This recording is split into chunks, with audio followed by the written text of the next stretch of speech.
మీ ఎలాంటి వ్యాపార ప్రకటనలకైనా వెంటనే మా ఛానల్ సంప్రదించండి. అందరికి నమస్కారం, నేను శిరీష. ప్రస్తుతం మనతో పాటు ఉన్నారు ప్రముఖ ఆధ్యాత్మికవేత్త, జ్యోతిష పండితులు, వేదిక ఆస్ట్రాలజర్ అవినాష్ దాస్ గారు. గురుగారితో మాట్లాడదాం. నమస్కారం గురుగారు. నమస్కారం అండి. ఓం నమ శివాయ, ఓం నమో వెంకటేశాయ. గురుగారు, ఇంట్లో పూజ చేయడానికి ప్రత్యేకంగా ఓ రోజు అంటూ నిర్ణయించుకోవాలా?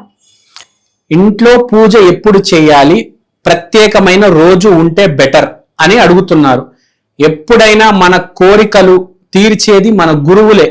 మనకి ఏ కష్టం వచ్చినా ఆదుకునేది గురువే. మహాభారతంలో అర్జునుడికి కృష్ణుడు ఎలా అయితే గీత ఉపదేశం చేశాడో, మన జీవితంలో కూడా మనము హెల్ప్ పొందాలంటే గురువారం రోజు పూజ చేస్తే, ప్రార్థన చేస్తే చాలా మంచిది.